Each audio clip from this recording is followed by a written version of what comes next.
Hi, everybody. This will be a little choppy because this is cut from the 5 hour Oscars discussion that Hallie and I had last week.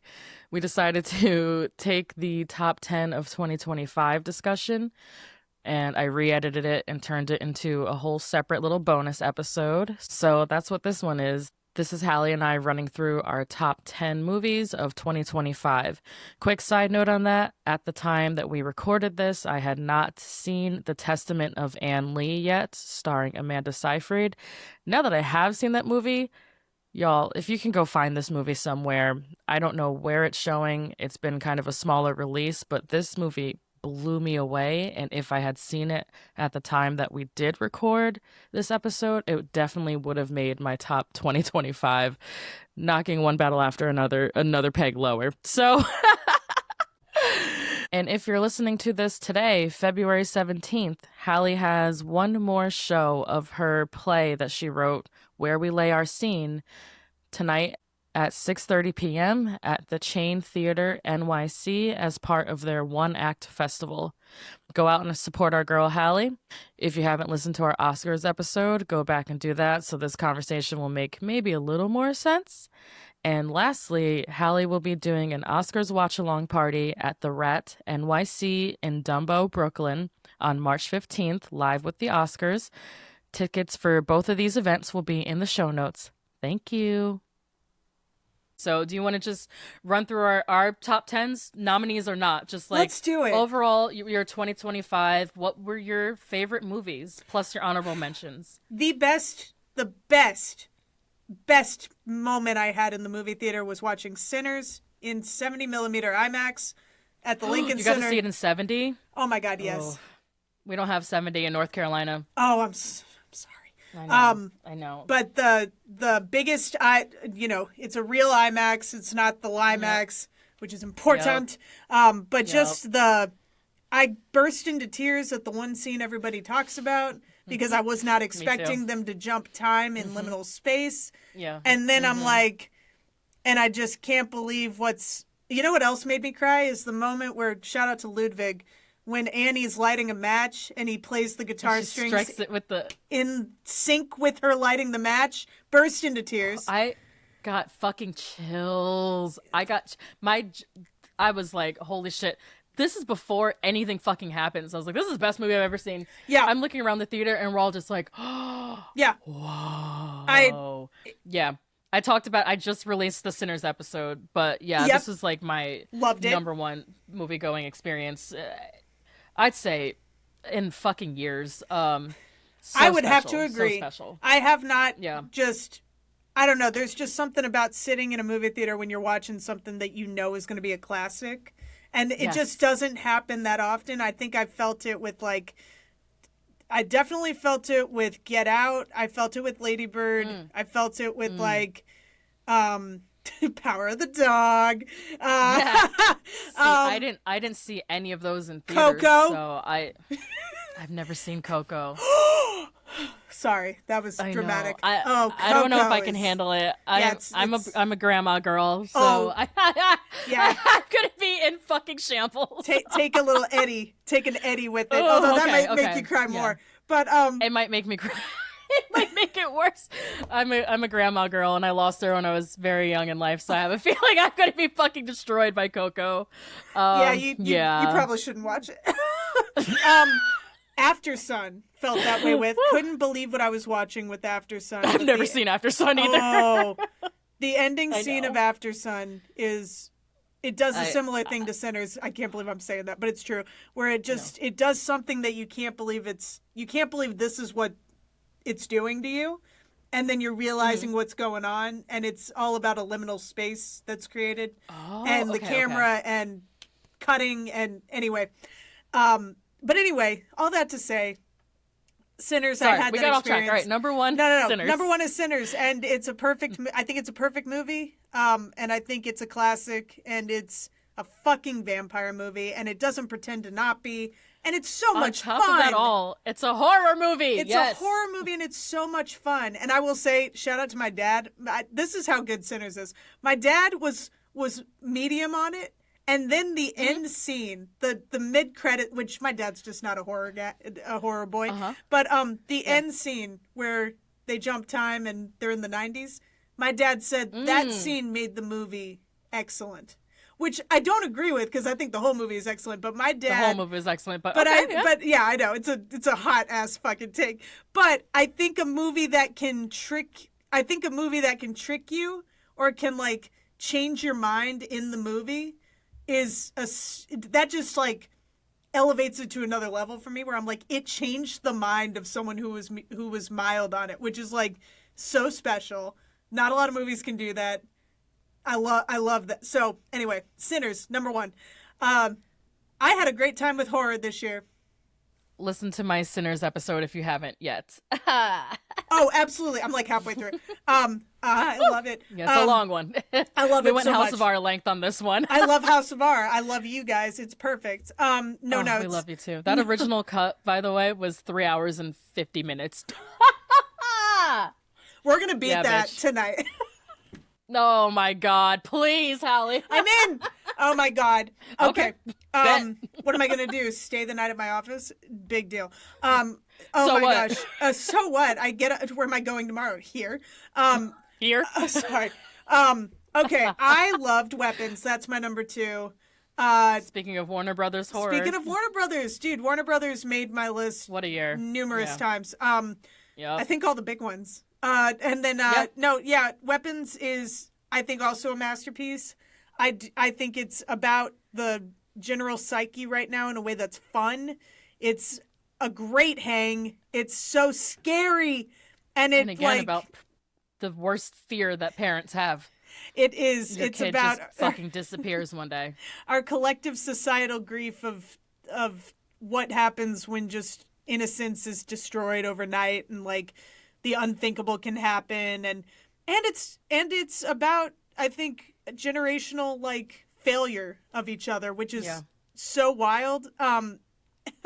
And I found it so moving that it's the director. It's about his friend who passed away super suddenly, and like Trevor, I just found that Trevor, from Whitest Kids, but I found it so moving, and Aunt Gladys is my icon of the year. Instant icon. Yo, she was a meme before the movie even came out. Like, you sending me Aunt Gladys memes made me want to see Weapons. I hope I didn't spoil it. You were my weapon. No, I'm glad you did, because I'm still kind of a scaredy cat. So like, you didn't spoil anything. You were sending me Aunt Gladys memes. I was like, this was kind of good. I don't know. I've never seen any Zach Kreger movies, so Barbarian. I know. Was my number 1. I know. So here's what happened. I saw Weapons because of your recommendation and the memes, and I was like, all right, I think I can handle this, because people were saying it was kind of giving Long Legs vibes, and I saw Long Legs, and I was like, okay, I can handle this now. Like, I'm a big girl. I'm so grown. You're so brave. I've been like, thank you. I'm being so brave. You are. And I see all these movies alone, so like... That is brave as fuck. I saw Weapons alone after... Okay, this is hysterical. I saw it alone at, like, late at night, and I fucking scooted home like the kids did with my arms out. I have the funniest Weapons story. It's funny in hindsight. Darted to my car. I got laid off and saw it that night because I was like, I had been counting down the fucking days to see Weapons. Speaking of horrors. Yeah, I know, right? But I was like, I'm gonna go see fucking Weapons tonight, and I saw it, and the part with the mom going into the back of the car scared the fucking shit out of me. And then, my God. And the scariest thing I've seen all year, honestly, is the parents stabbing themselves in the face with the forks. Woo! That was... Oh, God. I think that's one of the most disturbing... This is crazy to say because so many movies are so disturbing. And the fucking potato peeler was in the same movie. That was wild. That made me giggle. But the parents stabbing themselves with forks was I think that's the most disturbing thing I've seen in a long time in film. Yeah, same. Crazy. Yeah. So Weapons made me want to see Barbarian. So that's on my list now. So thank you. Barbarian rules. Oh my God, no problem. I loved Marty Supreme. What's That's next? my number 3. That's my favorite white boy, Timmy.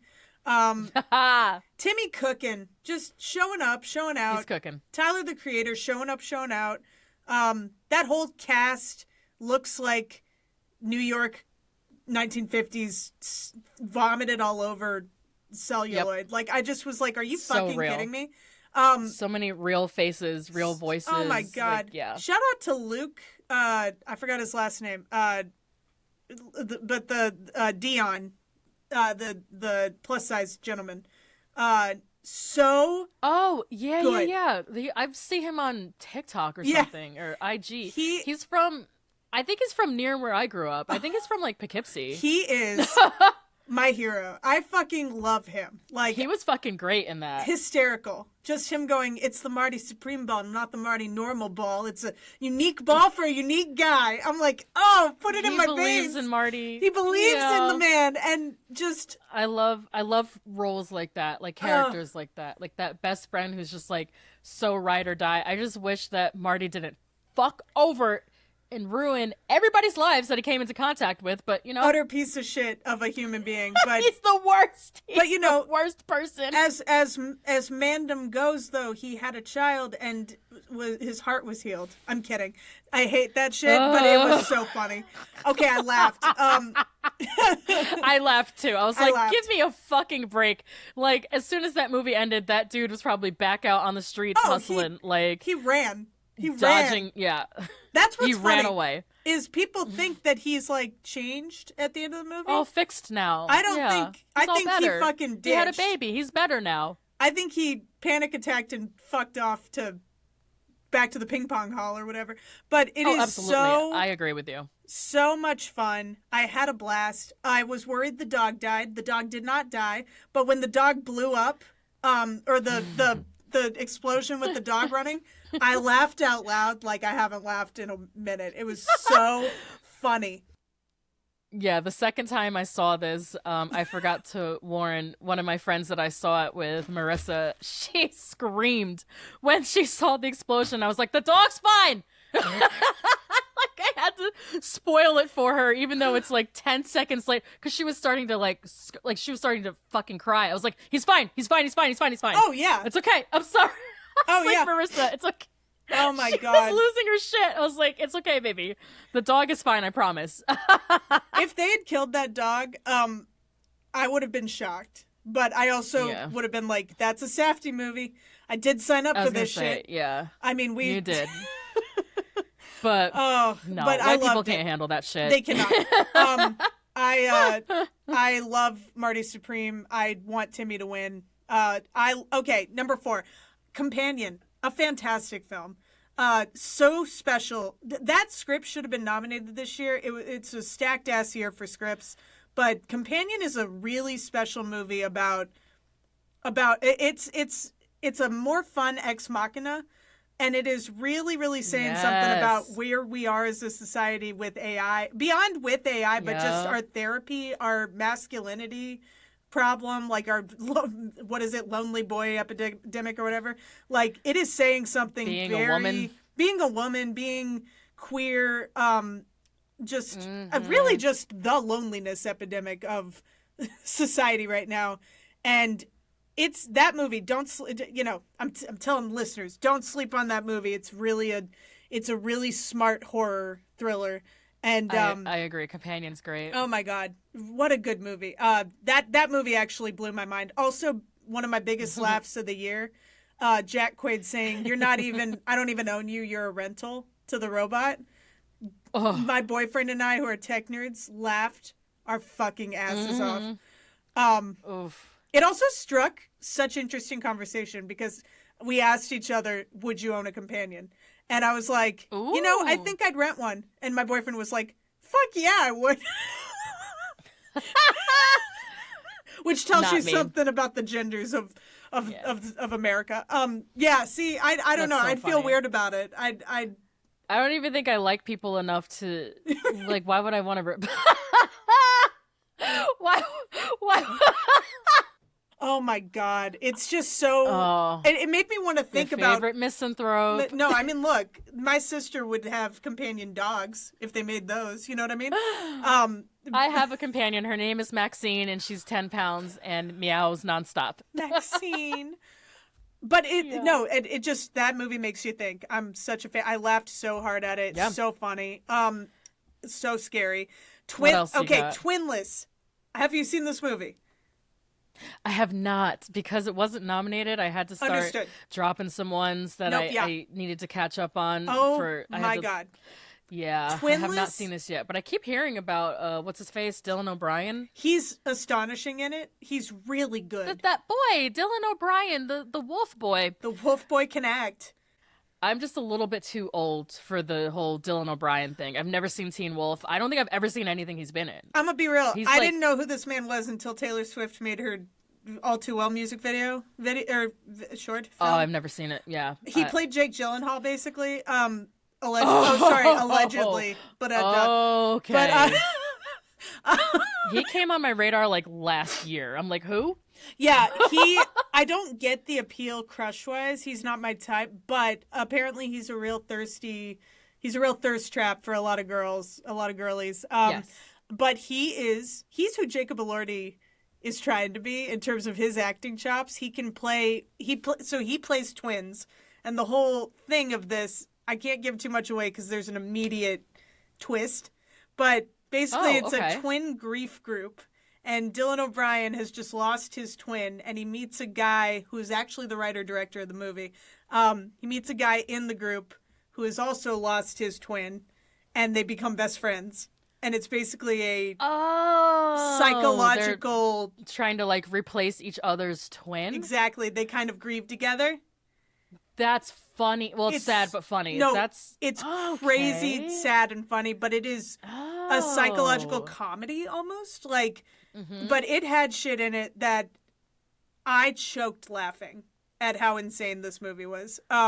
So I don't want to give too much away though. But this writer actor, so that's your top 5. That's my top 5. And then we're gonna jump to my top 5. Let's do it. And then go back. Yeah. So not to cut you off. No. Absolutely. I didn't cut you off, right? Okay. No. Okay. You're in charge, madam. You couldn't cut me off. You're the boss. This is my show. I agree. Oh my God. Yeah, so we have the same number 1. For my top 10 of 2025, we have only a little bit of overlap, so this is nice. But of course, number 1, Sinners. I literally just talked about it for almost 4 hours. Listen to that episode if you haven't already. Love it. This is to the audience. I know you're already on it. That's my favorite. We all know the reasons why.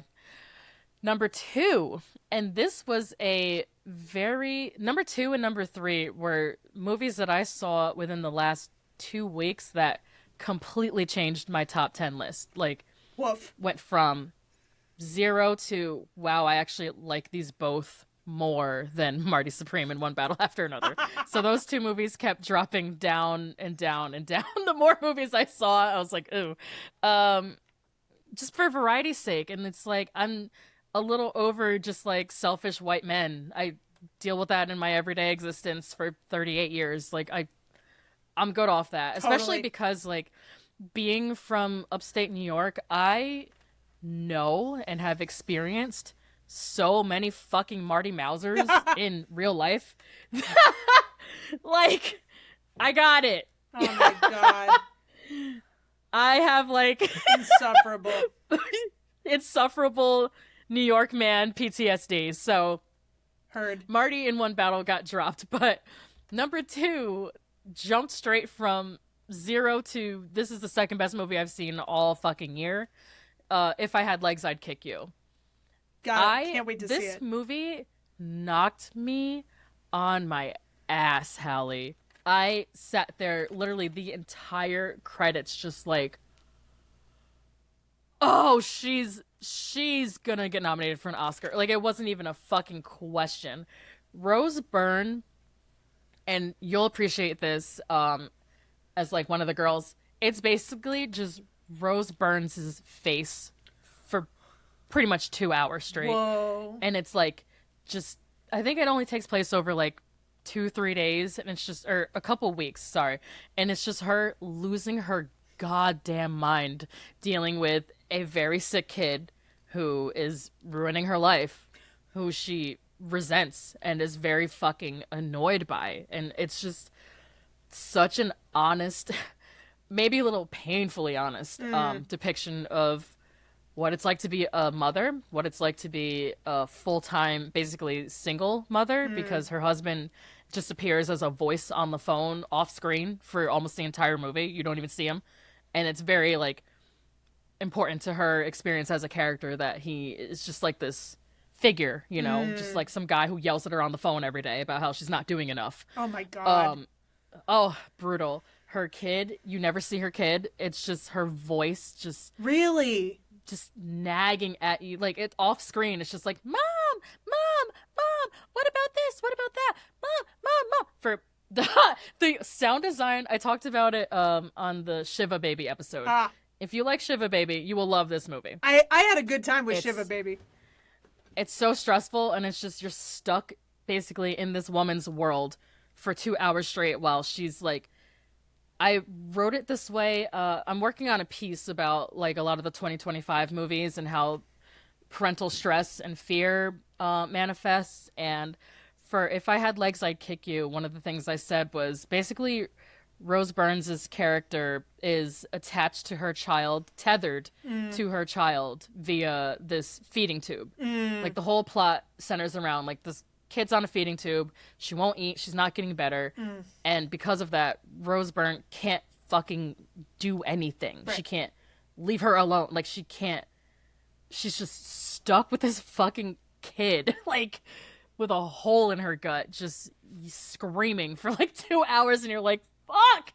And you just see her absolutely deteriorate, and it's so raw. And it turns out the writer-director of this movie, whose name escapes me right now, but she wrote this based off of her actual experience with her own. You remember you said earlier, someone's gonna grow up one day and realize that their parents hated them.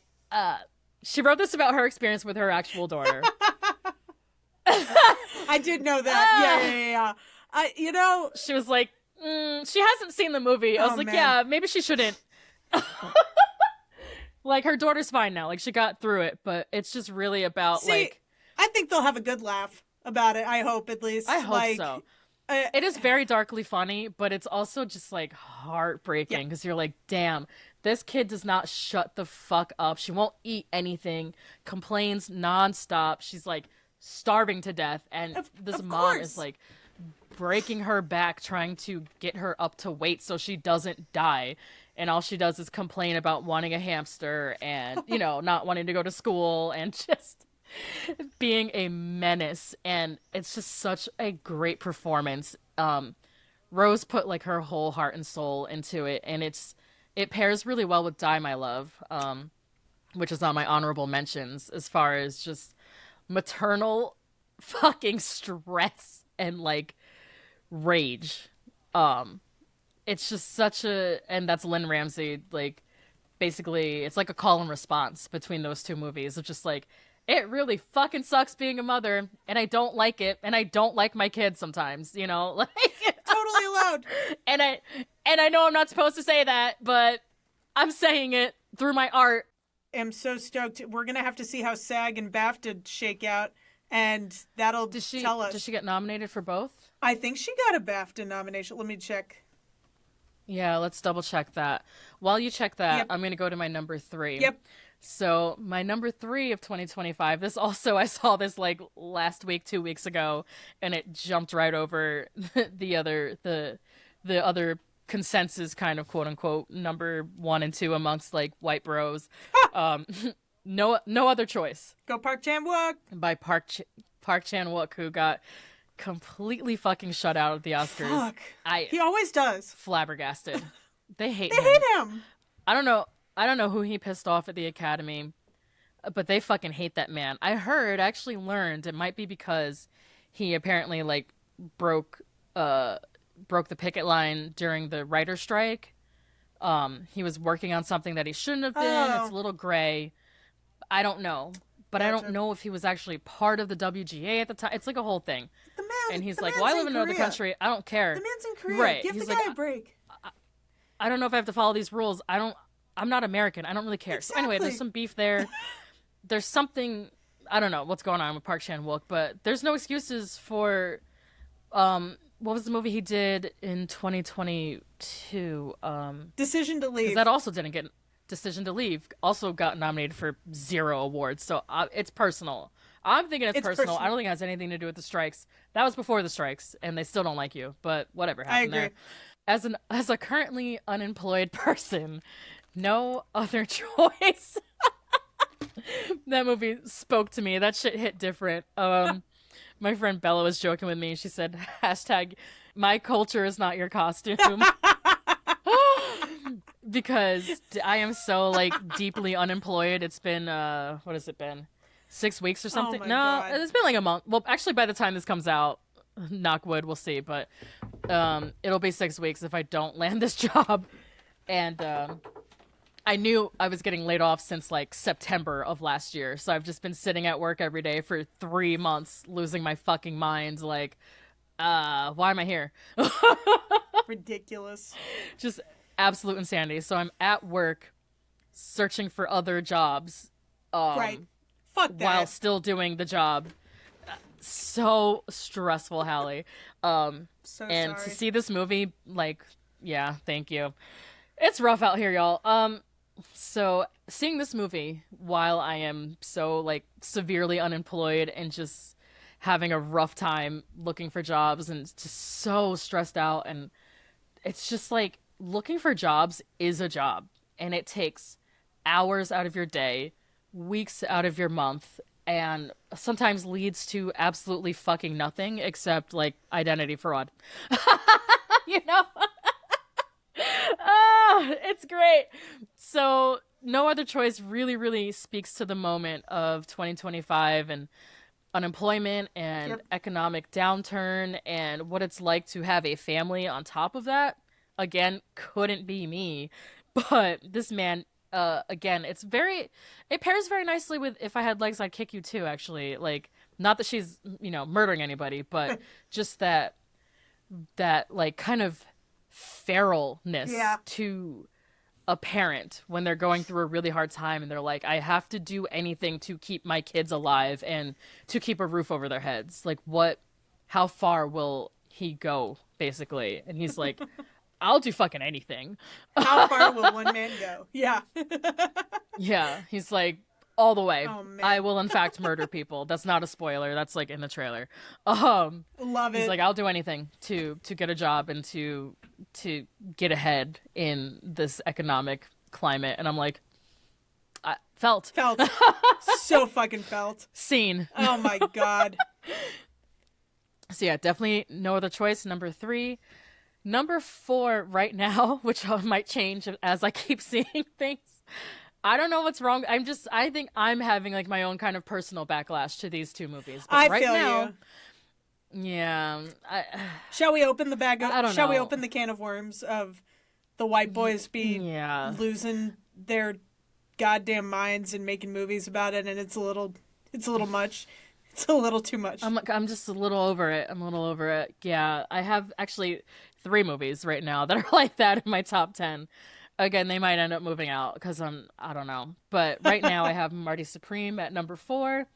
I love Timmy. We'll talk a little bit more about him later. Yeah. Oh, Timmy. His second, is this his second Best Actor nomination? It's his third. Back to back? Oh, back to back, yes. It's his third. Oh my God. But it's number 3. Second back to back, but it's his third overall, and he just turned 30. I know. Insane.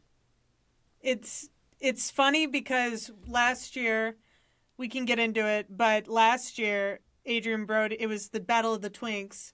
And this year, the Twink has come to battle his daddy Twink, or his previous Twink, aka Leo DiCaprio. Yep. And it's looking like the Academy learned their lesson from last year when Adrian Brody wouldn't shut the fuck up. And they said, you know what, Timmy? We don't like that you're a young pipsqueak, and we want you to be a middle-aged man by the time we give you this, but shit. Might just have to do it. I don't think it's happening. I think they're gonna do it. I think they're gonna break their own rule. I can't remember which pod I was listening to. I know, right? I think it was Critical Darlings on the Blank Check feed. Yes. Yeah, and they were talking about how Adrian Brody won, and then he got up there and started making his speech, and you could see like the look of horror and panic on everyone's faces as they were like, "Ooh, what maybe did we voted do for the wrong guy." And they did. And they did. They did. They fucked up. Okay, Tammy should have won last year. He should have won last year, and then we wouldn't have to be rooting for Marty Supreme. But you guys did this to yourselves. That's kind of how I feel about it. Now that being said, is Marty Supreme my hero? Very valid. No, but no, you wouldn't give it to Bob Dylan, so you gave it to the fucking Marty Mauser-ass pipsqueak, annoying ass sad boy, ADHD piece of shit, slut ass fucker. Fucking worst. I hate. Oh God, I hate Marty Mauser so fucking much. He's so hateable. I don't know. I think people who are like, "Oh, I love him. He's just like me," or outright like rooting for him, like he's a hero. Oh, there's something wrong with you. Absolutely. There's something wrong with you. You don't watch, if you're a sane person and you enjoyed that movie, then you watched it waiting for him to fail and laughing when he failed at things and when his life kept getting worse. Which, I mean, and I'm not just saying that because that's what I did. Completely at his own, but like, that's how he's you're doing supposed this to watch himself. It. Yeah. As what he has claimed himself to be, a self-deprecating, self-loathing Jew, Josh Safdie wanted that as well. So if you didn't watch the movie like that, you didn't watch the movie right. And you didn't watch it right. But that's why it's your number 4, because you watched the movie right. And you said, fuck this. I watched the movie right. And the more I see it, the more, that one I feel like is maybe locked at 4, but this next one, oh boy. I don't know. Let's talk about it. I don't know. This one, number 5 right now, is One Battle After Another, and I have a feeling that's going to keep dropping. It dropped on mine. Where was it for you at first? No, maybe I think I originally had it at like number 2 or 3, and then I was like, no, maybe 4. You know what? Maybe 5. Maybe 7. I think it was number 6. No, it was number 5, and then I forgot about Twinless, and Twinless is such a masterpiece, honestly, that I was like, there's no way it's not going above this thing. But One Battle After Another is just a classic. Respect. I think it's a classic Paul Thomas Anderson special where it's incredibly unpleasant. It's super cringe. Cringe isn't the right word, but it's super clawing, and it's just so well done. And this man just has a certain flavor of spice that you're just like, I know I'm witnessing something of quality, but that doesn't mean I like it. Same. No, wow. You just perfectly like articulated how I've been kind of reacting to it lately, where it's starting to become kind of a black licorice, fennel kind of cilantro movie to me. So cilantro. In very small doses. I like that. I get what it's going for. I don't want a lot of it, and I don't want it often. Yes. So that might end up dropping. There's just some racial politics. That we're actually doing a full episode on One Battle After Another. That's gonna be out next week. So we'll see how I feel about it by the time we record that episode. But as of right now, I'm kind of like reevaluating this one a little bit, and it keeps coming down. And I'm on the record. PTA is one of my favorite directors ever. I just don't know if this is his best writing. I'll say that, and his most cohesive storytelling. I felt like this one was very kind of rambling. I couldn't agree more. I wouldn't say aimless, but you know what I mean? No, but the aim is like so zigzaggy that you're just kind of car sick by the end of it. No joke intended about the car chase. But yeah, like, where are we going? What's going? What's the point? Like, you know what? My sister has a funny way of saying, like, of giving opinions that are like profound without her trying. And she goes, "Am I missing something? It just was good. Like, it's just well done, but I don't get what I'm trying."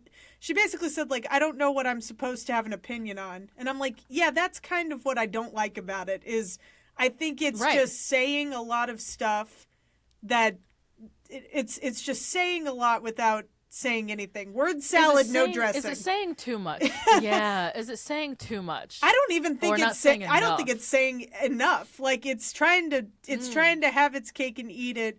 Where it's like, oh, we're kind of political, but what we're actually saying about it is white people are mediocre, and Fuck I all. like that.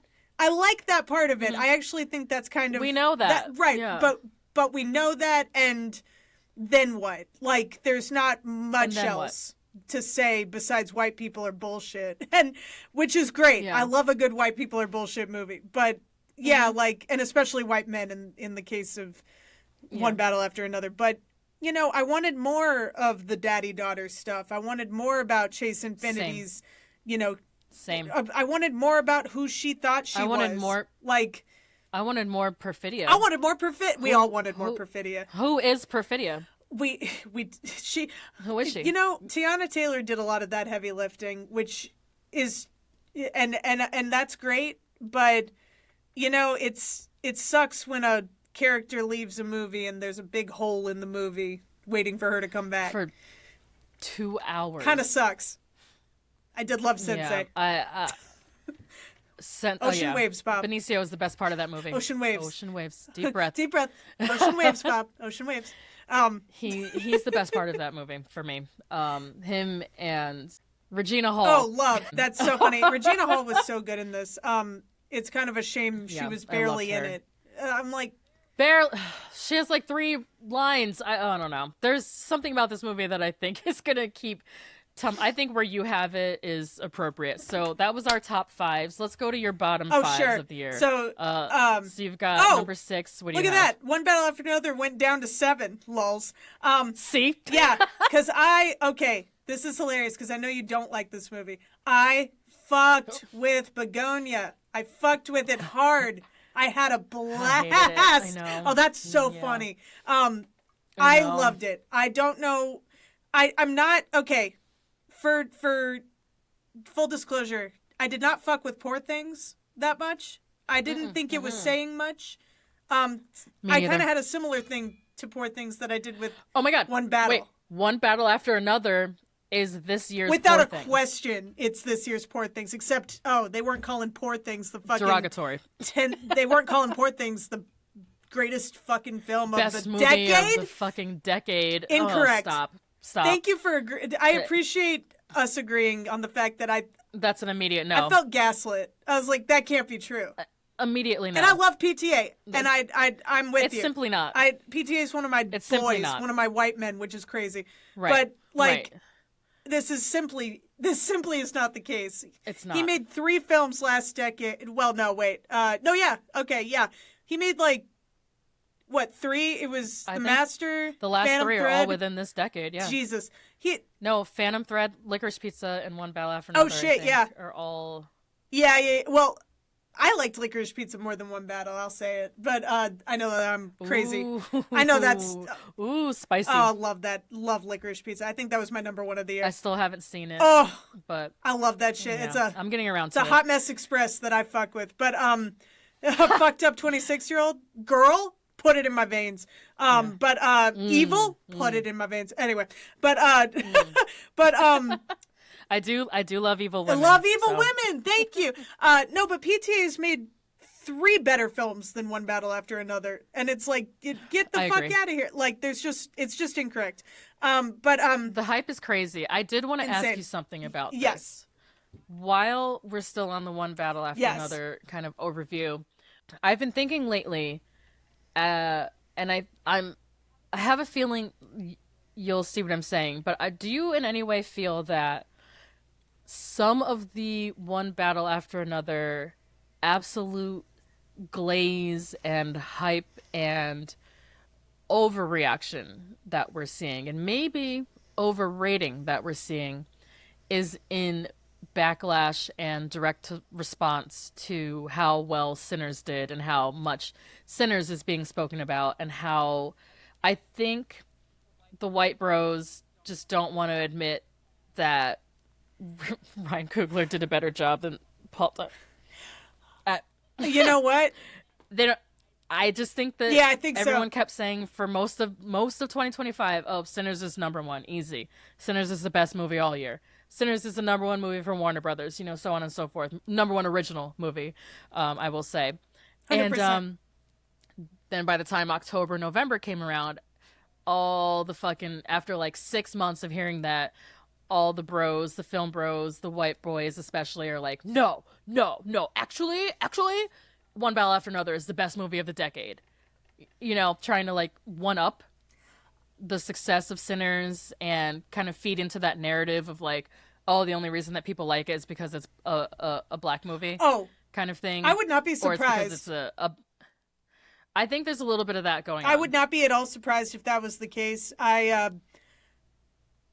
mean, it's just so, to me, it's so blatant what's the better movie that I would have to imagine there's a backlash involved, because there seems to be some agenda being like, no, our white man director is has the best thing of the, I don't know, or like, I think maybe there's I think you're right. It's a discrediting. And I think it's a little bit too of like, PTA hasn't won Best Director. He's never won Best Film. And I think some of the... He's barely been nominated. Yeah. And well, that's insane. That's what bothers me about the whole thing too, is like, we're glazing it so hard, pretending like this man hasn't been an underdog the whole time. It's like, no, nobody likes PTA. Like we do. Like no one likes him. No one in the Academy likes this guy. So like, let's stop. People just started liking him when Phantom Thread came out, pretty much. I didn't even think that was the case, because that was the same year Get Out happened and Shape of Water happened, and like it was they were no, but I'm saying for PTA movies, that was his most like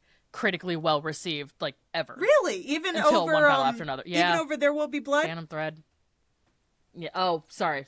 There'll Be Blood, Phantom Thread, and then One Battle After Another. You're right. Sorry. No. There'll Be Blood.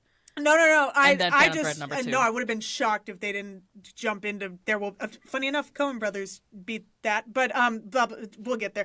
But we're threading so many threads. But I'm sure there's something to do with that. We'll tie them all. We promise. No, I can't imagine there's not that, because it's so insanely.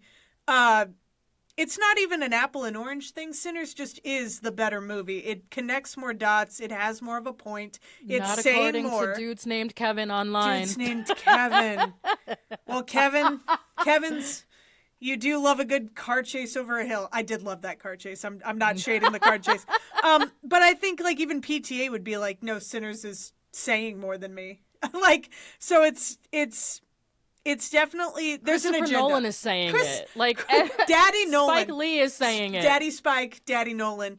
I think there is... Every director is saying Sinners. I think there is a backlash. Every actor is saying Sinners. I also think, if there's not a if there's not a direct backlash to being like, we don't like Sinners because it's like, it's a black-centered film. I think if anything, it's the bullshit Trojan horse of white boys being like, I just related to One Battle After Another more, and I'm like, that's because it had Leo in it, like, and you just are you're just not willing to relate to black characters because you're racist. God forbid. So I think if anything, that's relate more what to it's a black character. I know, how could they? You know, like, how could they try? Inconceivable. How could they try? You know, the bare fucking minimum. But I think that's what it... I think they either didn't see Sinners, which is fucking insane, or they... Oh, there's also some bad faith. I think there's bad faith in that zone. Then shut up. But I think they're just like, I relate more to Leo as a stoner boy. We always get accused of identity politics, yeah. No, that's actually a really good observation. I also... one last thing to address is well, it's just From Dusk Till Dawn, which, God. Couldn't be more incorrect. Insanity. It's fucking, it's a Marty Scorsese movie plus a Robert Rodriguez movie. Are you kidding me? It's a peanut butter and jelly sandwich. Oh. It's both sides, but no, it's a lot of, well, this is just From Dusk Till Dawn, even though they're nearly nothing alike, except for there's brothers and vampires. I don't. In that case, then fucking Vampire Diaries is just like Sinners. Like, what are we talking Twilight. about? Like, get the fuck out of here. Nosferatu.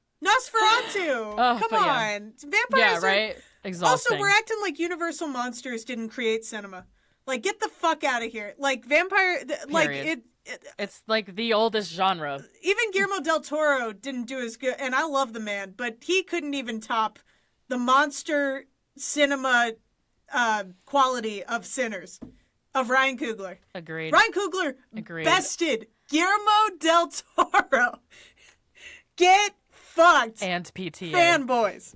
And PTA, which is, oh my God, crazy. Anyway. I'm going to go ahead and say it. This is my show. That's right. I'll say it. And I love those three boys, but we can talk about it. Yeah, we said it. We said it. Get fucked, fanboys. Oh my God. But Christopher Nolan, your savior, said it. Oh my God. Cut to next year when all we're talking about is Daddy Nolan. Okay, anyway. You know what? Yes, we will be. I say get fucked, fanboys, and then I'm like, but I did like Begonia.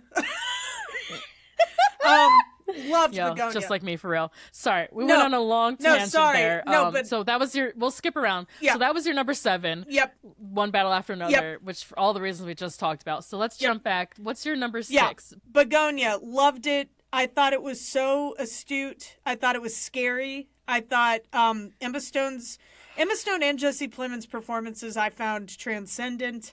They're outstanding. That's the only redeeming quality for me, was how fucking excellent these two actors are, just locked in a basement together. Terrifying. For pretty much most of the movie. I genuinely didn't know. Incredible. I genuinely, I had a feeling she was an alien, but I didn't know. And the movie kept kind of zigzagging, tricking me. And she was scary as fuck. I actually really love that she got nominated again, even though I wish Jesse did. I understand why he didn't, and I do think the 5 nominees are very deserving. But Jesse was my number 6. I'm sure he was number 6 in the nominees. But I was gonna say, I bet he was just outside on a lot of ballots. I think he's he got too in good. At BAFTA. He's one of those white guy actors that's too good at playing fucking terrifying people, and we're a little Civil War, and this. I think we're a little scared to to award these characters, but Emma Stone's just funny enough where she can kind of get away with it, and she's a woman, and we underestimate women more, and blah blah blah, da da da da da da. But my only argument against Emma Stone is she's been nominated like 7 fucking times. Like, I'm over. Like, all right, like she's quickly becoming like our generation's Cate Blanchett. She is. Which is crazy. She makes a movie, she's nominated. I'm like, all right. No, it surprises me too, because she was fighting back in her early days. Like, nobody wanted her to be in Superbad because they were like, she's not a hot girl, and no one wanted her to do Easy A. Like, no one cared. No one gave a shit about her except like Amy Pascal and Seth Rogen. Honestly, like Seth Rogen had to fight to get her in, and Judd Apatow probably had to fight to like get her through the trenches of movies. And it's like, it's honestly, I'm just so happy I'm so happy that she's getting stuff, because she's talented, but she's also like a normal she is who she is, and she's a normal fucking person. And like, I say that also like aesthetically, like she just plays normal people, and I call her normal hot, where she's obviously beautiful, but she also looks like someone you'd actually see on the street.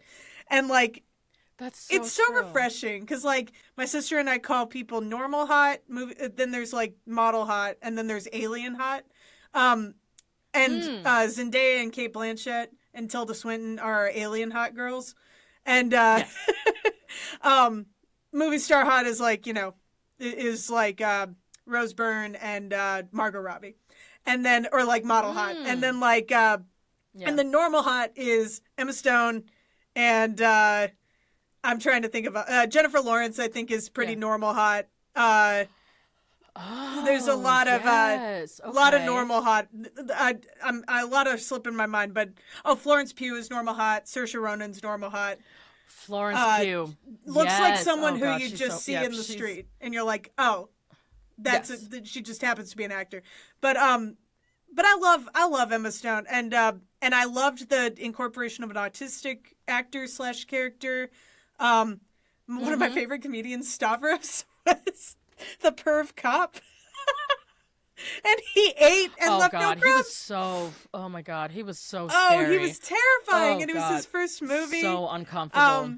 My jaw dropped at that twist of him being a pervert and like a basically essaying Jesse Plemons as a teen. Yeah. My jaw dropped, and I didn't love Poor Things.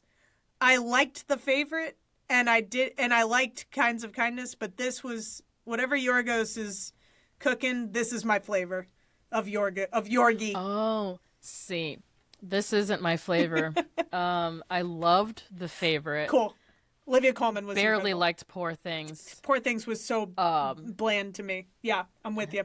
Hated Begonia, and semi-hated Kinds of Kindness. So I'm very like up and down. I think my flavor, I love The Lobster too. So my a lot of flavor people say that. is more like lobster, killing of a sacred deer. Maybe my flavor is Colin Farrell.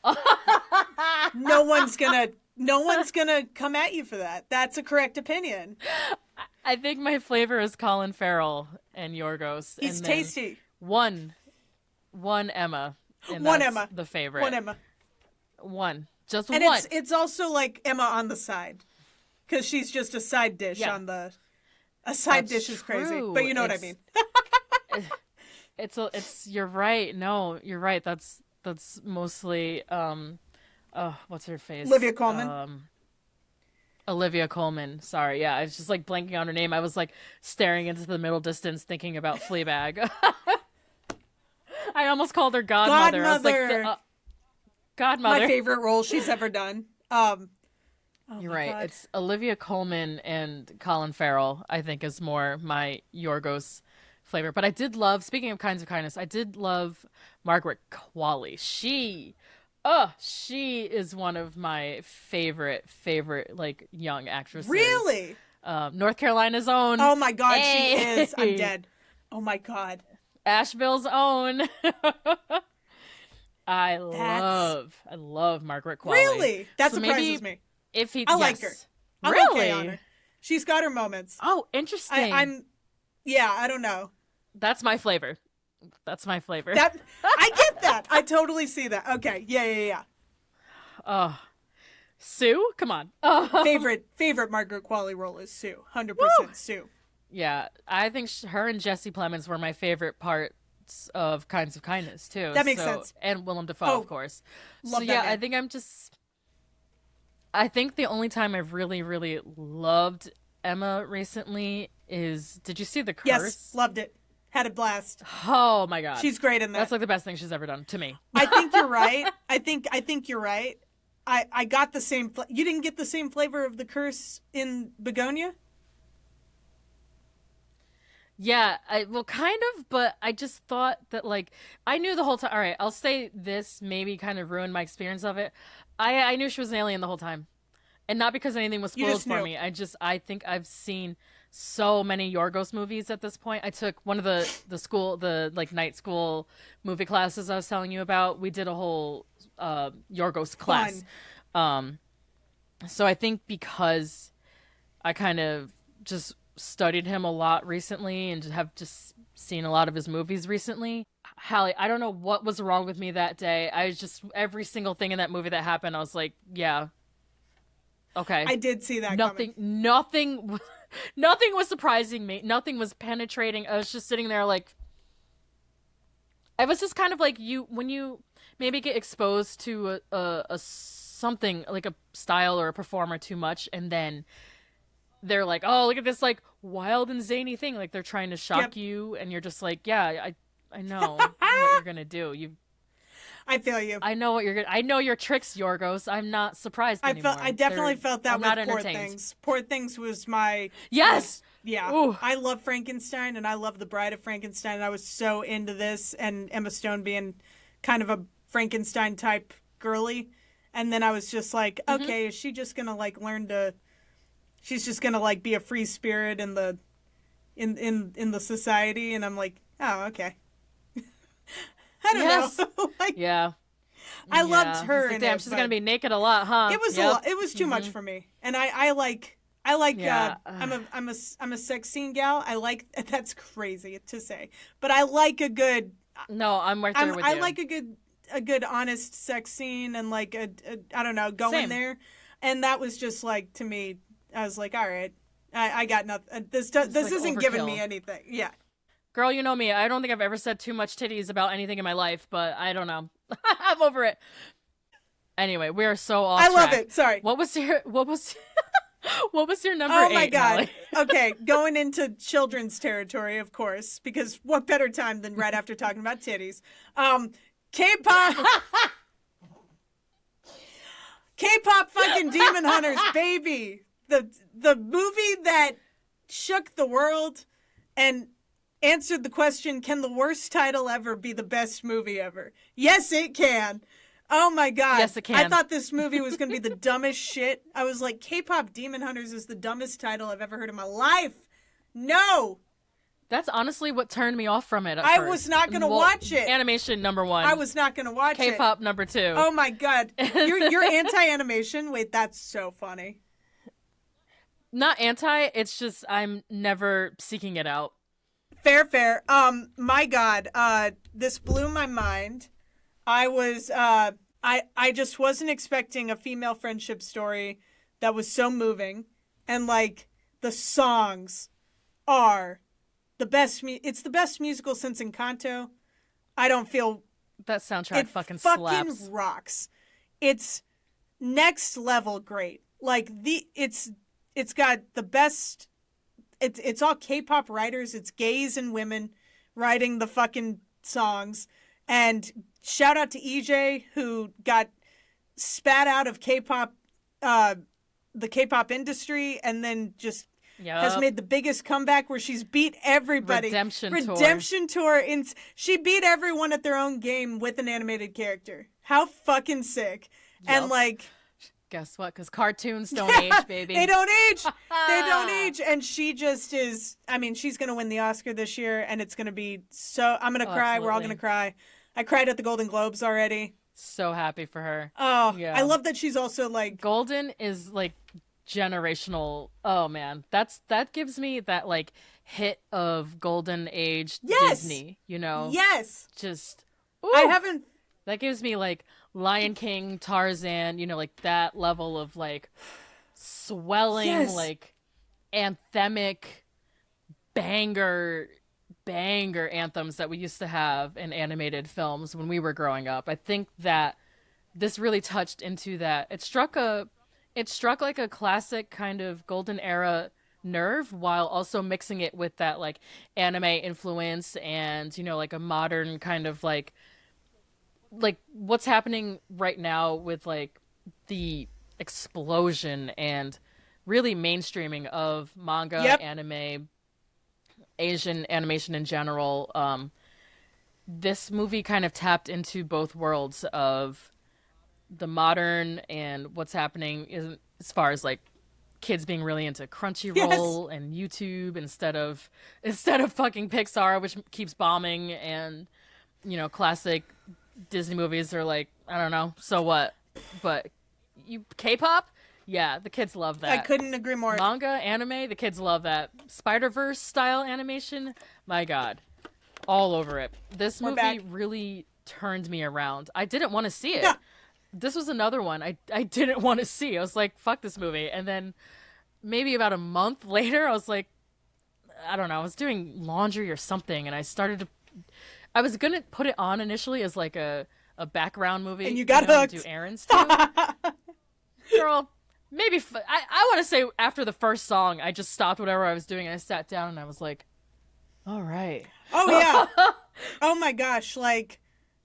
Loved it. With the little ramen. Oh, by the way, one of the best Christmas gifts I got this year, my aunt found, they make little puzzles, but they make it in the ramen bowls that are characterized. And she found them at a random ass Target for $5 each. They go online for $75 a pop. And she found all No three, way. and they're in my apartment. Wow. On display. Oh my God, I'm a nerd. You're so lucky. I'm a big time nerd. You are. I'm a big nerd. You my are. aunt was so funny. She goes, You're a merch I'm girl. I'm a big merchy girl, but it's right by my Marty Supreme ping pong ball and my Ramona Flowers figurines. So anti-merch. It's so funny. I could show you my room right now. Like, this is my office, but there's no Oh my merch. God, you're a minimalist. There's I'm not. You would be very overstimulated by my apartment, but I'm a big merch girly. My shelf it's just books. Like, those are books. That's it. And one stuffed Oh my animal. God. Oh, I love that.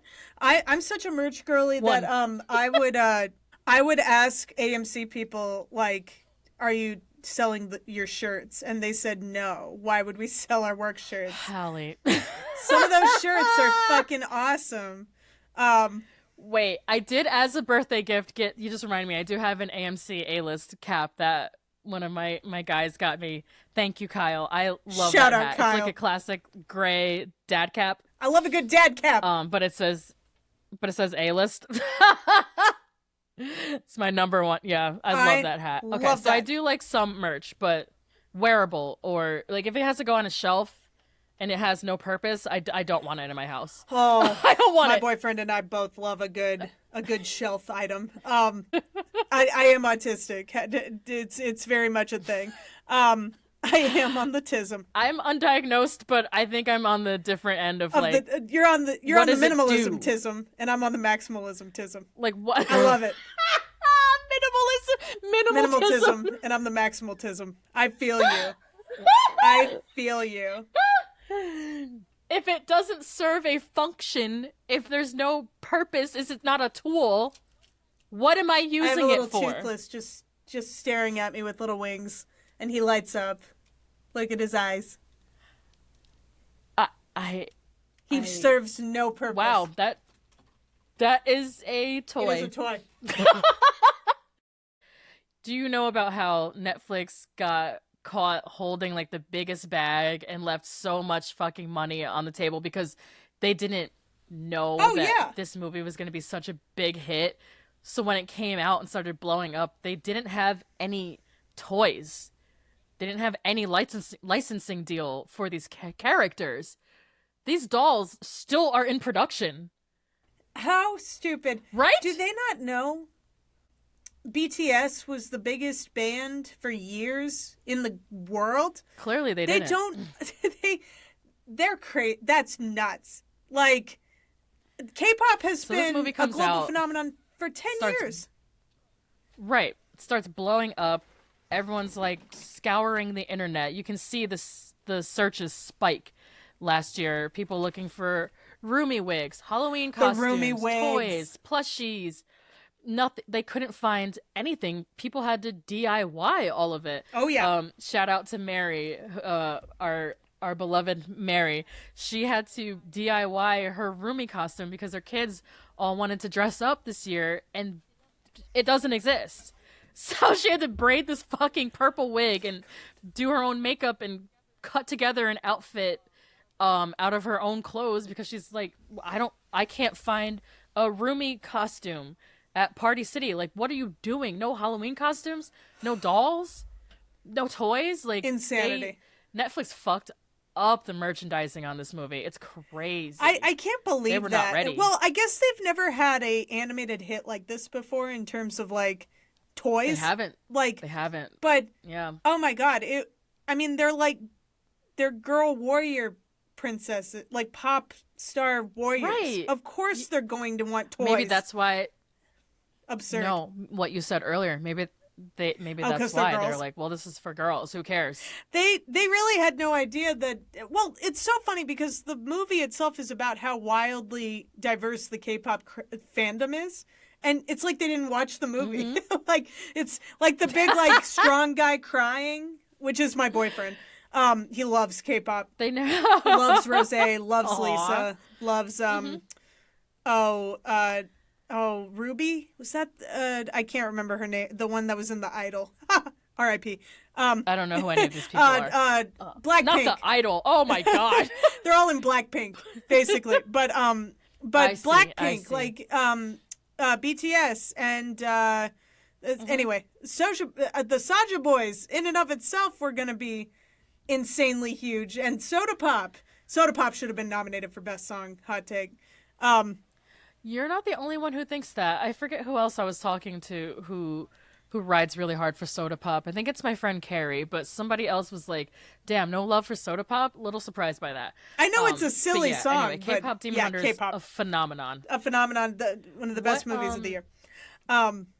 Do you know when the sequel is coming out? Because again, this is where Netflix is fucking up. Because it's going to be like years, I think 2028, right? Something like that. Yeah. They're going to let it breathe. It is too far. I think they're trying to let it breathe. They're trying to, be good boys and girls about it, but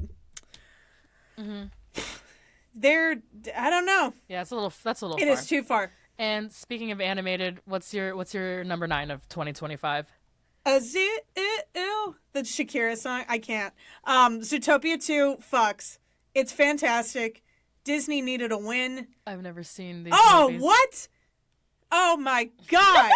Zootopia beat Moana for best animated, and I know that sounds insane because it's kind of insane, but we had it so good back then. Wow. The Disney animated folks have been dropping the ball in the past few years. Encanto was the last hit we had. It was a masterpiece. And that was what, 5 years ago? 5 fucking years ago, and then we had like flop, five? flop, and then Zootopia 2 came back and gave us remake, terrible shit, and like hated Moana 2. That was truly, that made me angry.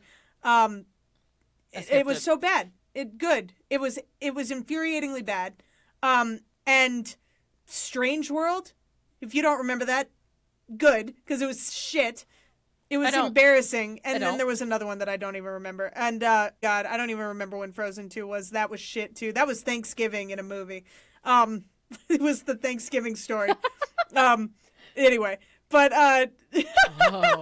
they added indigenous folks into Frozen 2 for no fucking reason. Okay, anyway. No reason. They did Thanksgiving. Anyway. Back to your regularly scheduled programming. Zootopia 2 is insanely astute about, I don't know, it's not a cynical movie, but it's like about cynicism, and it's like about whether you should feel hope or whether you should be hopeful and go getter, or whether you should be a little more like cynical about things and people, and it's just really okay. So it sounds like it ties to Song It Sung does. Blue a little It bit. kind of does, where you're just like, oh, this is... And Wake Up Dead it's Man. very much, actually, hilariously, it's very Wake Up Dead Man-esque, where it's a great time. It's funny. It's fun. Some of the funniest gags. And as a movie lover, they fucking reference The Shining. And it is... fun. Okay, yeah. There's something about watching animals just referencing The Godfather and The Shining and...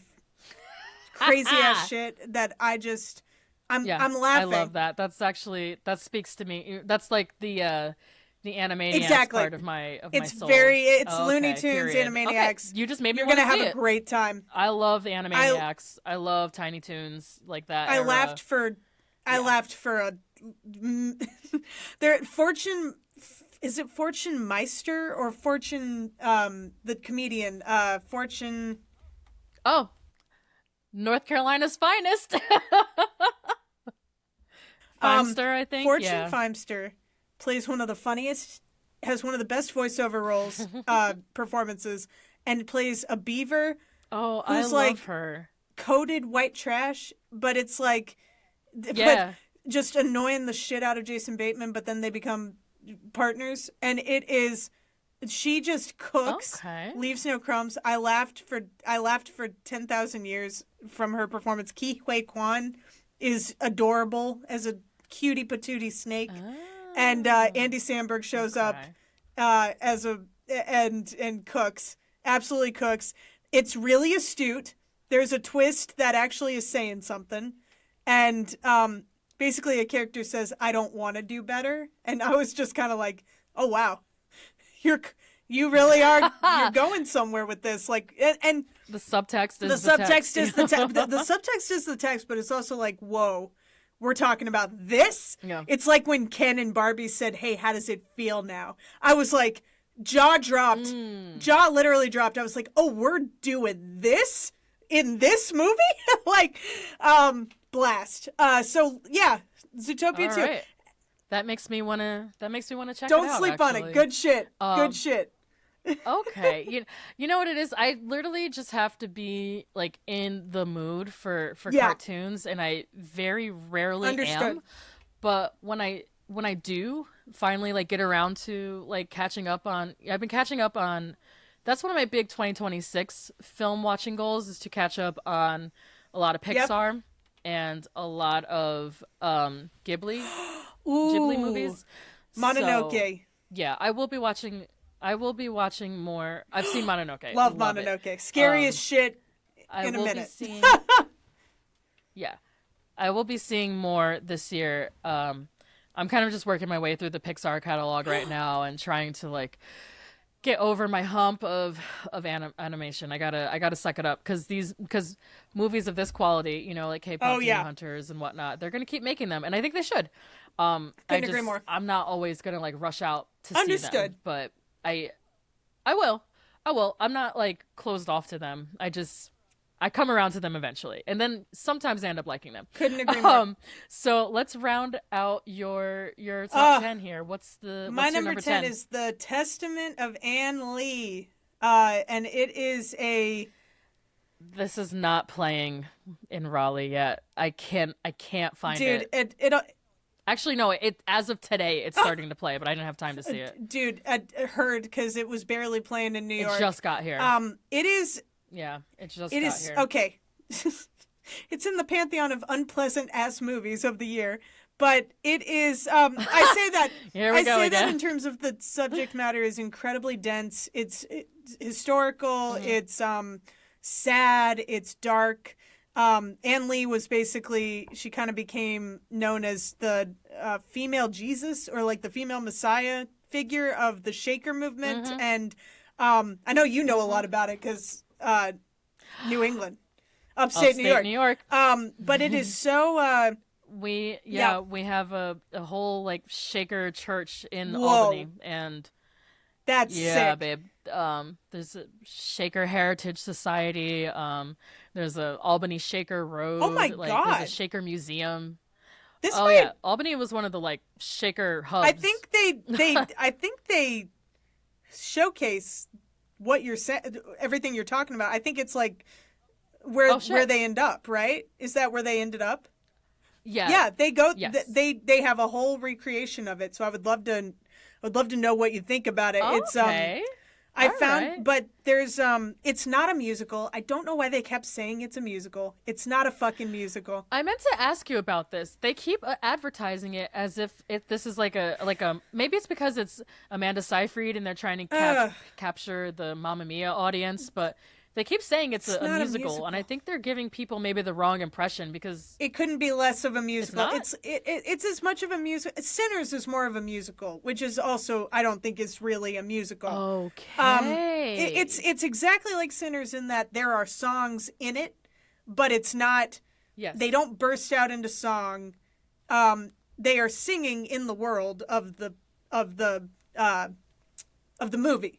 So I found it more of a period piece. It's more of a very dark period piece. It's by Mona Fastvold, who's Brady Corbet's wife, and it's them. It's their partnership.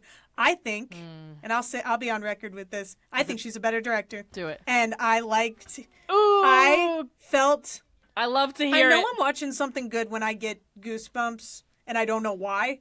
I got goosebumps on so many, and it's the camera work. It's 100% the camera work and the depiction of the worship.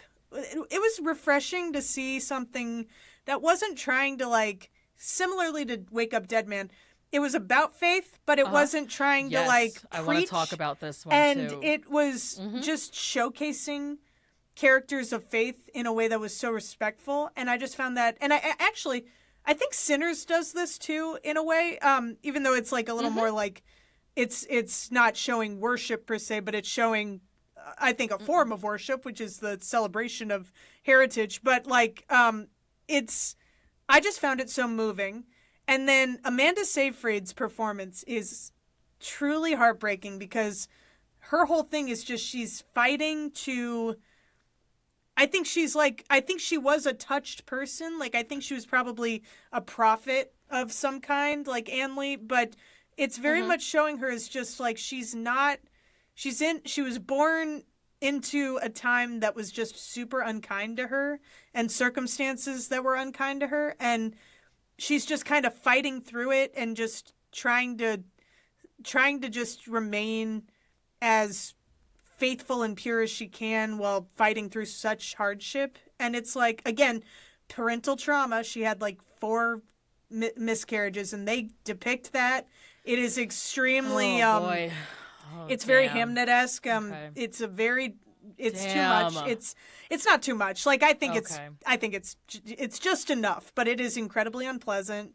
But there's a scene specifically of them worshiping to, I think, a best score snub, where the track is called Worship, and the camera just moves with the dancers. It circles the room. It goes backwards and forwards, kind of following different dancers. And it is just, I just found it astonishing. I got chills. And it's a sad situation where I just think it got lost in the sauce of the year. And yeah. I was going to ask you about this because The Brutalist was such a hyped and nominated and ultimately ended up winning for music and for best actor. I think that was it. I think that was it. What do you think ended up happening here other than her being a woman? Like, do you think it was timing? I feel like I'm not at all surprised that a woman is better at something than her husband, but no one gives her credit for it. I gotta be real. Damn, that's crazy. I think a lot of I'm gonna be totally real. I really do think a lot of it is that it's about a woman, and I think people just don't want to look at. I think I don't know, man. I think The Brutalist was more modern in terms of, like, it was World War II era, 1950s, and I think people don't want to go back to the 1700s as much. I think there's that, but I also think them talking about it like it's a musical hurt it, because it's not a fucking musical. Like, it's there's nothing against musicals. Like, I love musicals, but like. I love musicals, but I hate when people call things musicals that are not musicals, because then you're giving people a false expectation. And like, it's a very serious piece of work, and it's very it's very much talking about like mortality and trauma. And I think I think they just didn't want to say it was about. I think it's just a really unpleasant movie, and it is arguably more unpleasant than The Brutalist, even though that's wild to say. But it just, there's less, she doesn't win a lot in the movie. And I found it more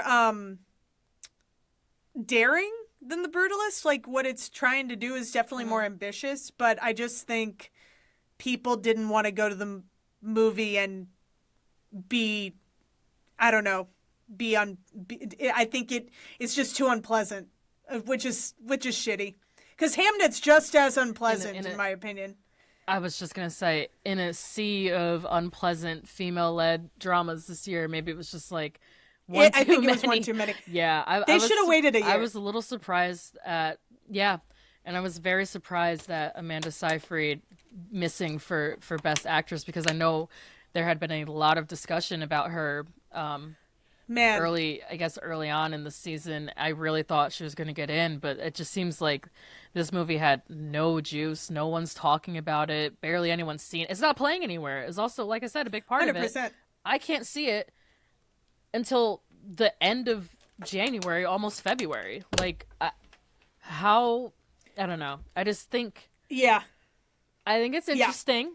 that, you know, one movie is given way more importance in advertising and this like PR campaign, and the other one is just kind of like, here it is. Dude, Searchlight did not really stick up for their movies this year between Ann Lee and Is This Thing On, and really didn't. Oh, I feel like there was another one that I can't remember, but I don't know. I mean, granted, Is This Thing On is just trash, but but this was really, it could have been really special, and it's a bummer. I hope people go and watch it in their own spare time, because she really deserved it. I don't know who I guess I'd replace Kate Hudson with her, but I also think Kate Hudson did a great job. So it's a tough one. Right. Okay. So Amanda. I think I would have had Amanda in my Kate Hudson I think spot. so. Yeah, that's kind of why I was asking. I will definitely see it.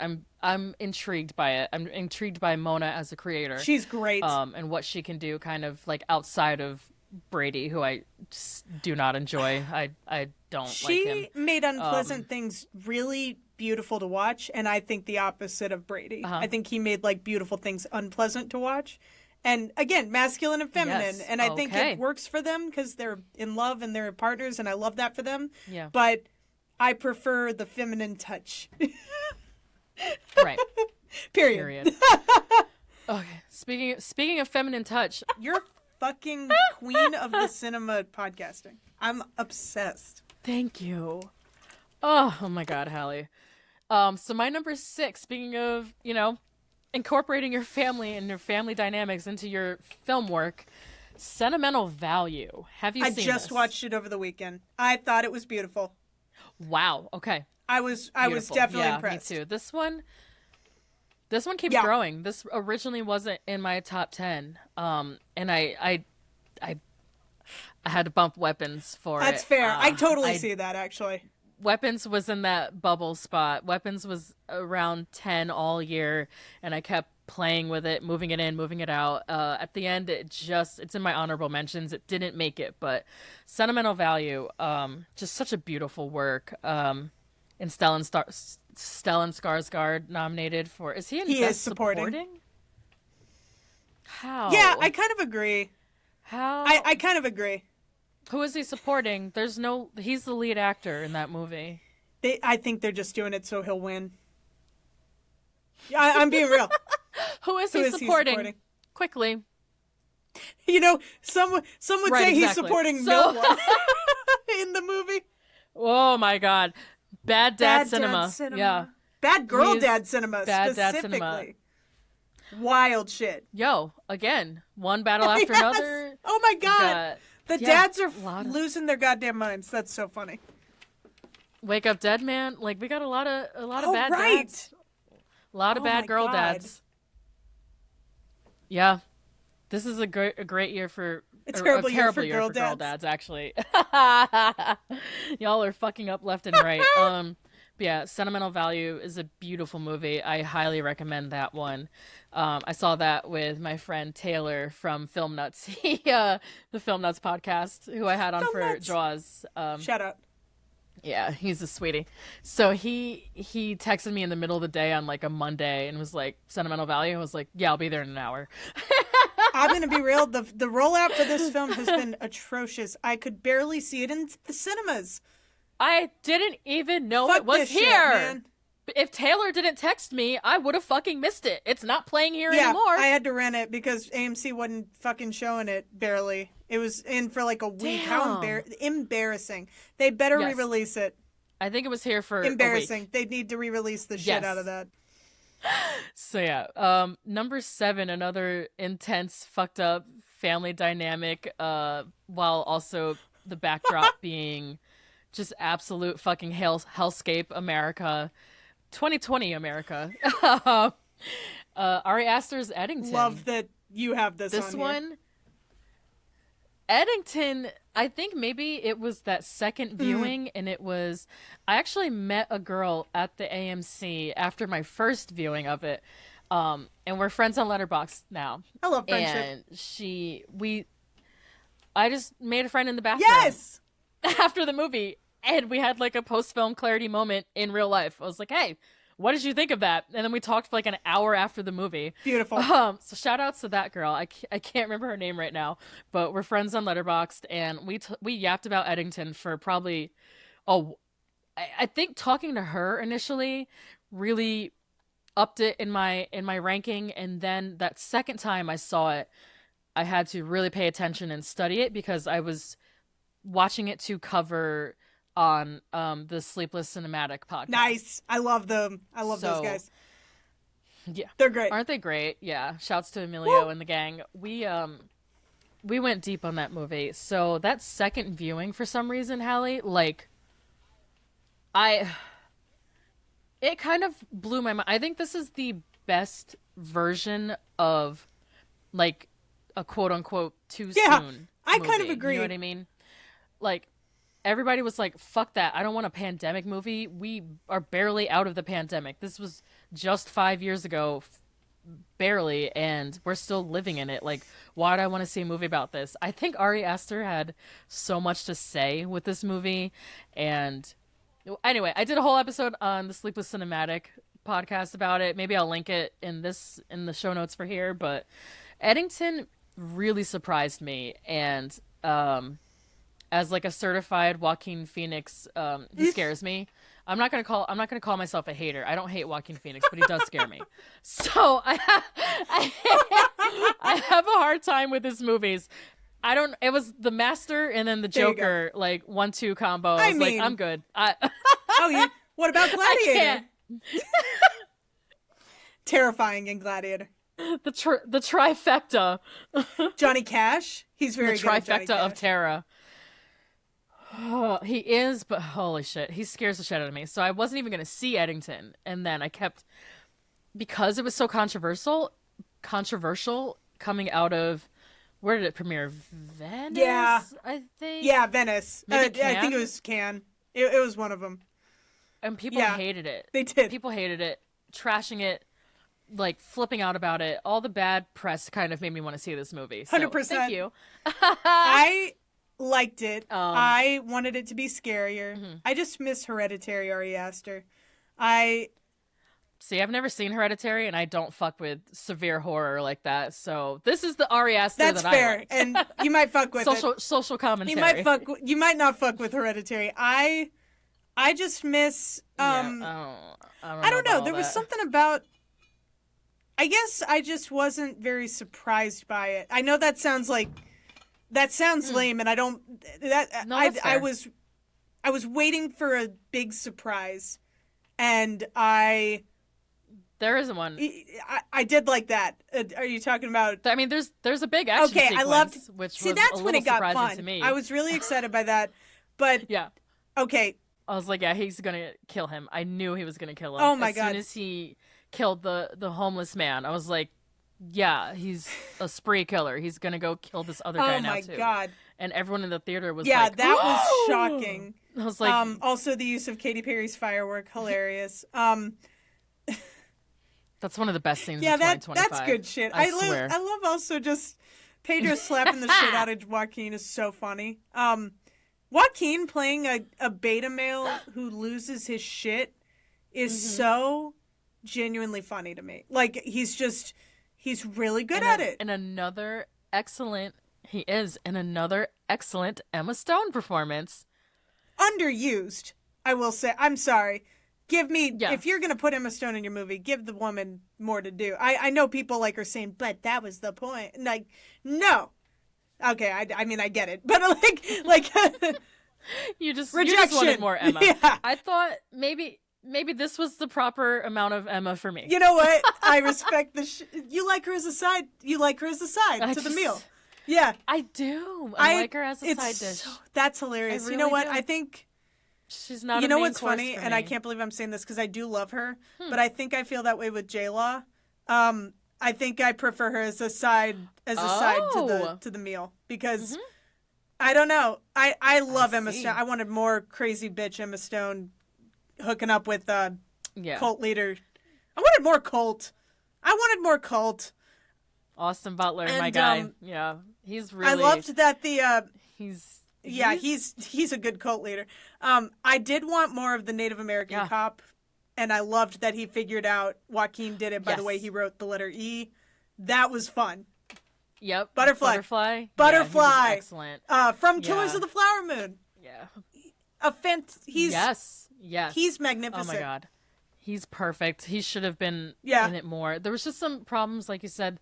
That's why it's a little lower here. There's just some problems with like pacing maybe, and I really didn't kind of enjoy the fake Antifa kind of thing.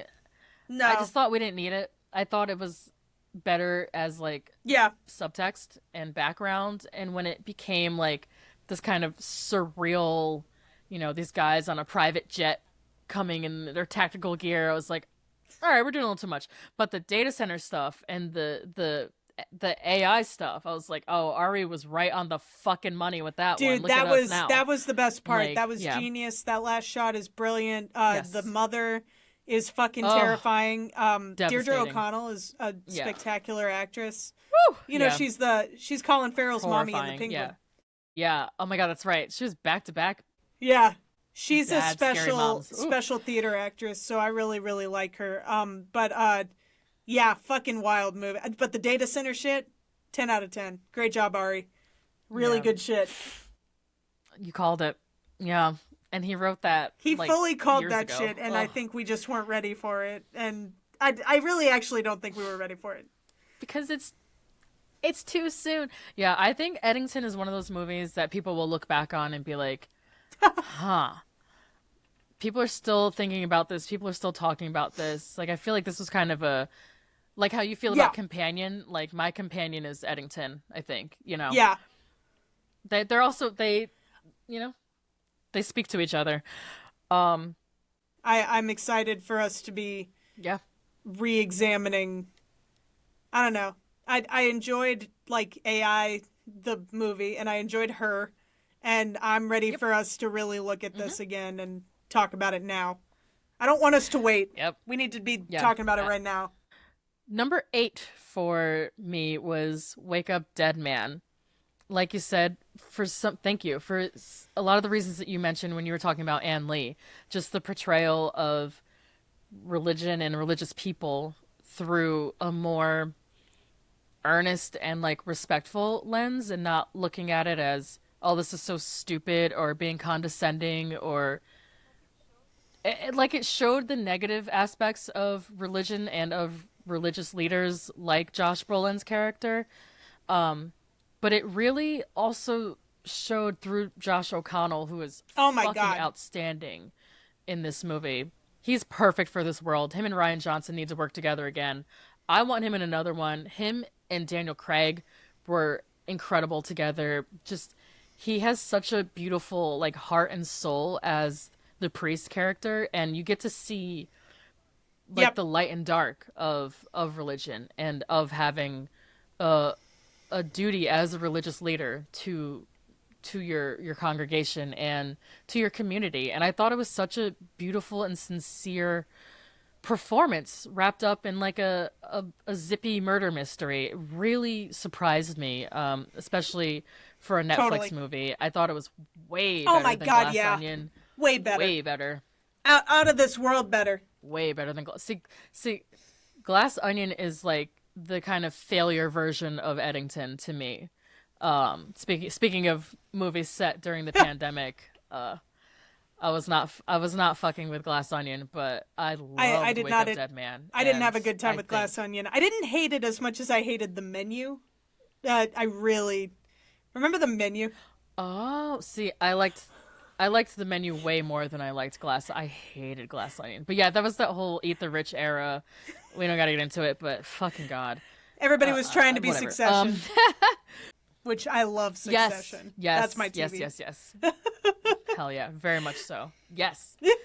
That makes sense.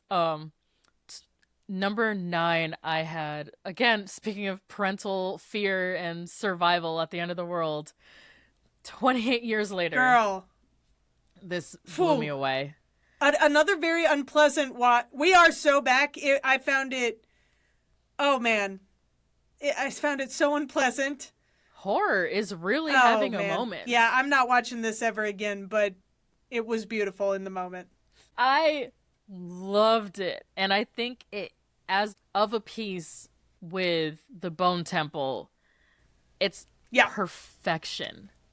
It sets up the Bone Temple so well, and they're Yeah. visually different, but there's such a thread between those two movies, outside of just monsters and gore and horror. It's like, what do you do to protect your family and to keep society going in a world where there is no society anymore? It's, God, this movie really surprised me. And again, it's a horror movie. I wasn't going to see it because I was like, oh, it's going to be really scary. It's going to be gory. I don't know. But 28 years later, Special.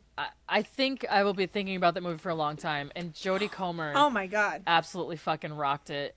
Aaron Taylor Johnson, it's the best he's been in I agree. ages. Beautiful performances from the two of them. And I just, man, fucking Ray Fiennes. What more can you say? The king. The king. And number 10, Sorry Baby. I can't wait to watch this when I need to watch it on HBO. It's on Max now. Yeah, if you want to catch up with it. Tough subject matter again. Women suffering. Yeah, I haven't really been ready.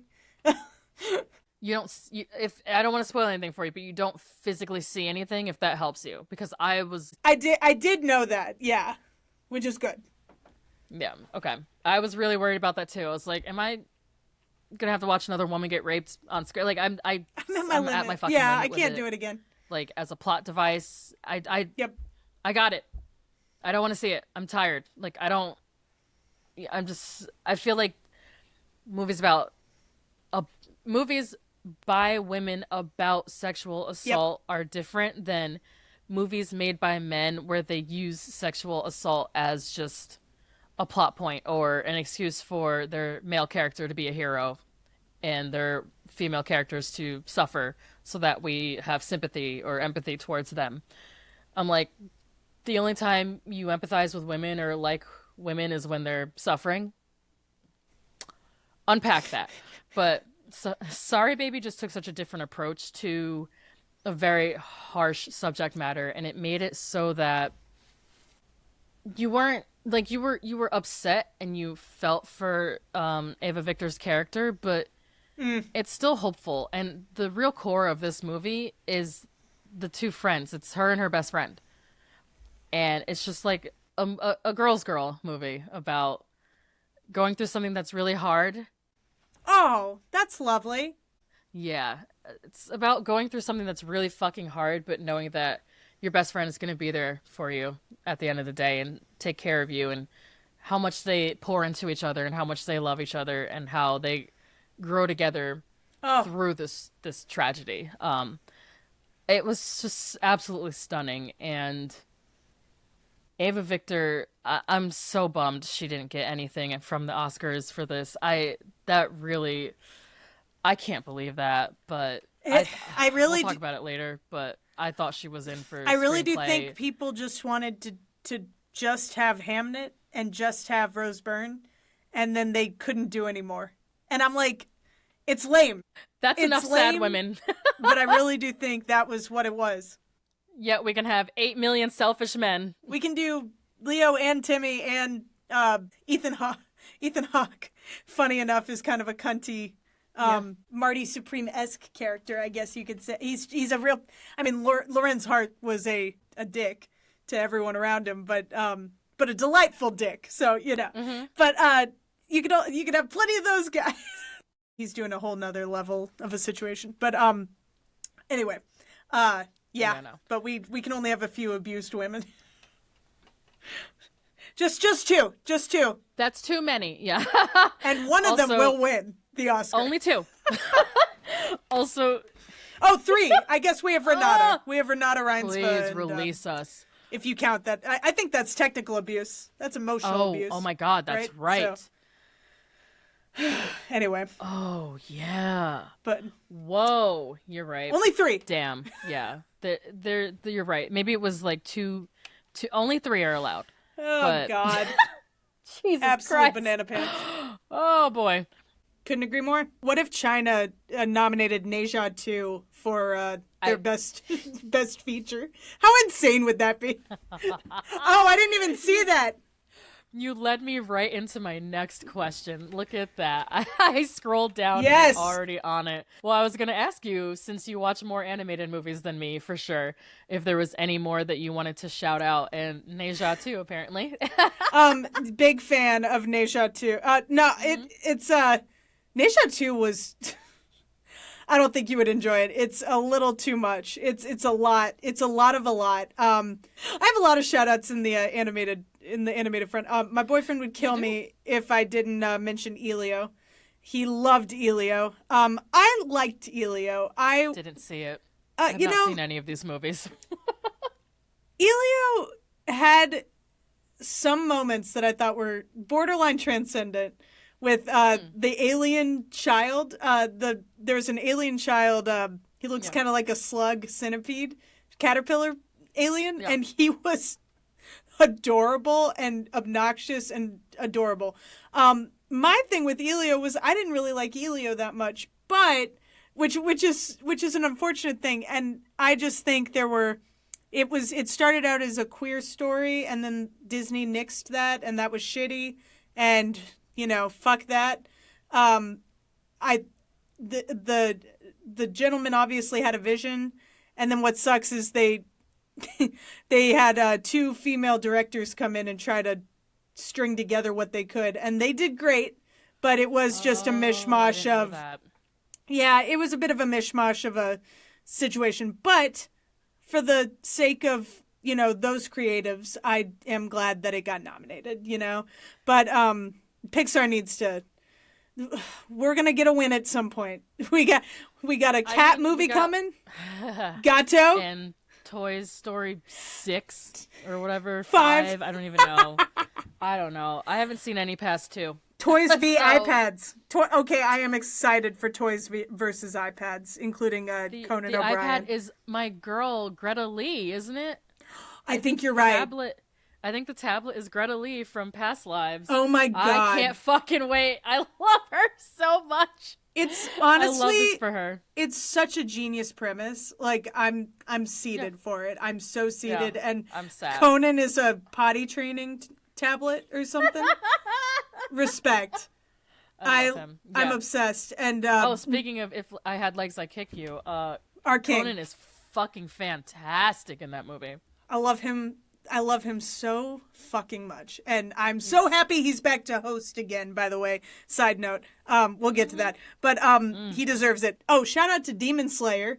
Should have been nominated for Best Animated Feature. Honestly, over Elio. I was going to ask which one you would take out. You answered it for me. Of course, Elio. I mean, like, I actually didn't see Is it Arco? I think it's called Arco. Sorry, Arco. I'm scrolling around the dock like crazy right now. No, it's chill. No, I didn't see it. It scares me. I don't know. There's something about it. It kind of creeps me out. So I'm probably not going to see that. Yeah, huge Ne Zha 2 fan. That animation was absurdly impressive. I don't know if they overworked those studio folks like crazy, but listen, dare I say Probably. It paid off.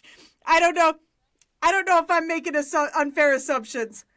I know. That's the Ghibli fan in you. Look, I'm sorry. Sometimes your overtime pays so off. Fair working conditions. Would you rather it didn't? I'm just kidding. That's fucked up. I'm so sorry. It was beautiful to watch. I was concerned for their health, but it was so pretty. Understood. Insane achievement. But I really appreciated those, and gotta say, I don't know, man. And of course Zootopia made my top 10. Zootopia was a delight, so much fun. Disney definitely has the juice. Byron Howard especially has the juice. He directed Zootopia, and he directed a few other, like, I think he was a part of Wreck-It Ralph, and a couple of others. Okay. He's got the juice. I'm really glad he's still there. I love Wreck-It Ralph. I'm glad he's still there. So we should be getting some good Disney stuff in the new year, hopefully. I'm really excited for what's to come. Yeah, fingers crossed. There is a cat movie that you need to see. And it's an Italian cat movie called Gatto. You had me at cat.